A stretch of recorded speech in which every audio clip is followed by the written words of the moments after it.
How's it going, guys? We are back with another video here, and this video is gonna be ranking the 488 captain MSPs from week number 2. Apologize for not getting this video out yesterday, and apologize for not having my camera on to start this video, but I'm at home right now, so I mean making content a little bit different over where I am right now, but always gonna still try to get as much content out as I possibly can. Should be the first of at least 2 videos today, so and again, then tomorrow I'll be back at home and I'll be making tons of content again. But we're gonna make this video here, these 4 MSPs, which honestly a lot of them are, you know, kind of underwhelming to me, but still gotta give my rankings if you guys want to make them. So let's hop into the first one, starting off with number 4.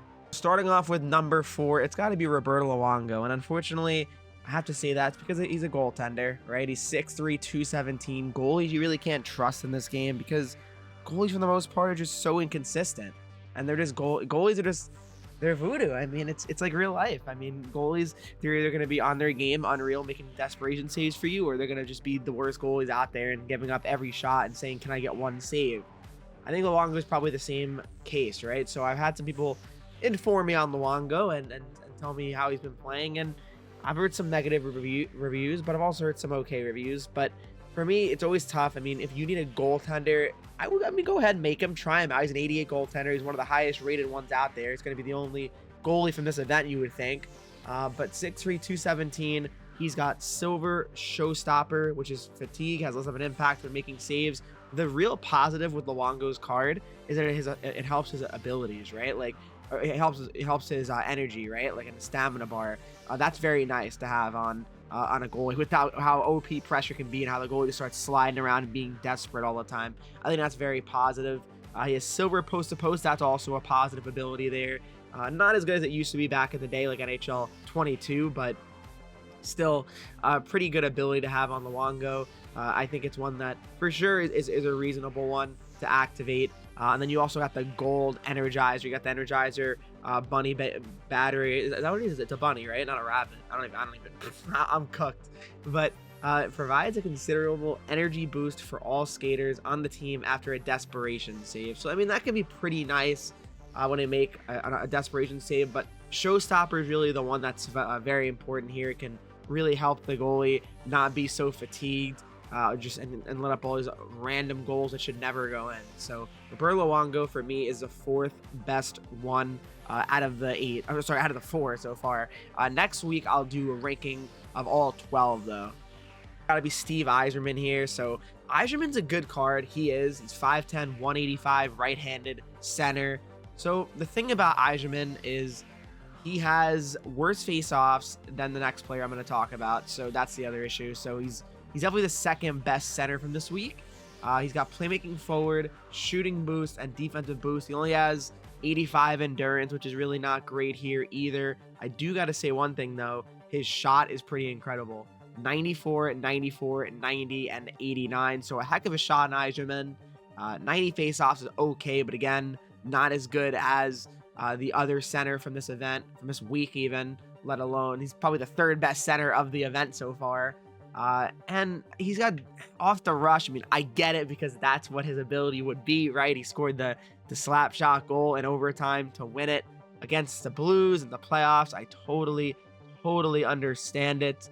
But for the most part, that's not really a great ability in NHL. Beauty backhand for 1 ability point, though, I can get behind. That's not bad right there. That's solid to have. Goal Born Leader. All these cards have Born Leader, except for the goaltender Luongo. Goalies can't have Born Leader, unfortunately. But he's an okay card here. It's not bad. 97 passing with synergies. But for me, out of the 4 from this week, and really out of all of them so far, he's really not one that's like, oh, you got to make Eisman. You know, you don't feel that way with this card. At least I don't, personally. He's got good stats. It's not a bad 88 overall card here, but for the most part, it's one that I think is more if you're a Red Wings fan, you go ahead and you make it, or you're just a big Steve Eisman fan. That's really the only reason I'd ever make this Steve Eisman card, at least as of right now. It depends on your team situation too, but I would probably avoid Eisman. Now let's move on to number 2 here. I was roasting Ron Francis, honestly, when I first saw his card, but honestly, I didn't realize with synergies, he does get up to 99 faceoffs with the defensive boost synergy.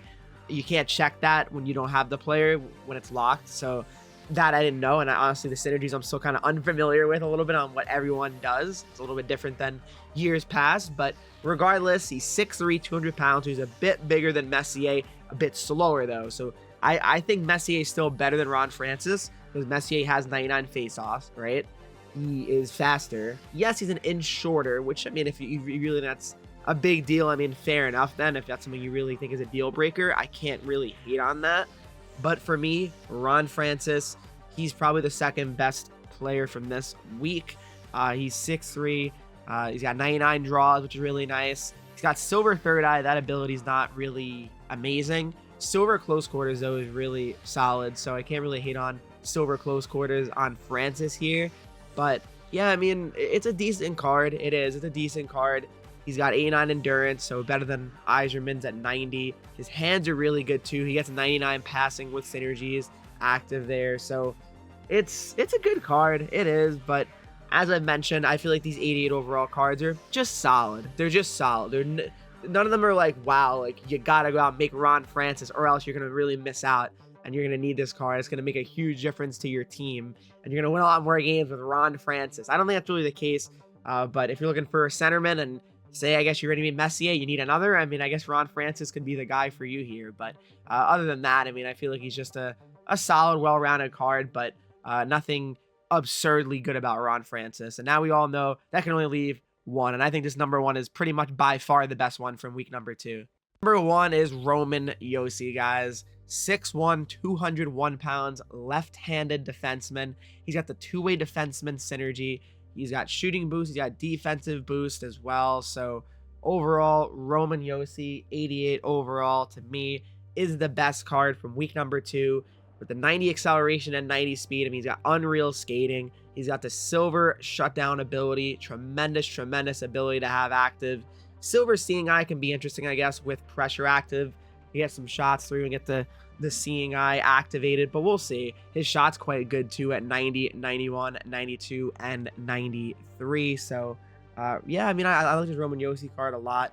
97 defensive awareness here.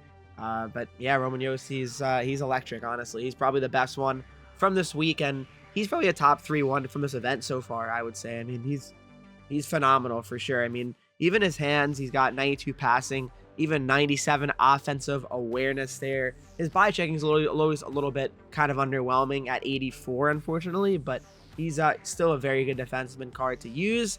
And for me, guys, that's how my rankings go from week number 2. I go Josi at 1, 2 Francis, 3 is Eisman, and 4 is Roberto Luongo. So we'll see what week 3 presents with this event, but for the most part, this is more of an event where I'd be skipping and maybe just saving your cards for the next event, possibly Team of the Year at this point, which I'll have a video on Team of the Year out probably tomorrow on how to get prepared for it, because we're starting to get closer to that. We're about, what, 3 weeks away, I guess, at this point, which is crazy. Or maybe 4 weeks, but regardless, we're getting closer. So yeah, that's pretty much it for this video. Hopefully you guys did enjoy it. If you did, please make sure you leave a like, subscribe if you've not already, and follow me on Twitch, Henreek. I'm live there every single day. Instagram, Twitter, TikTok, Henreek at 3Es. And be sure to join my Discord to talk to me, followers, and subscribers to the channel. I'll see you guys all in the next video.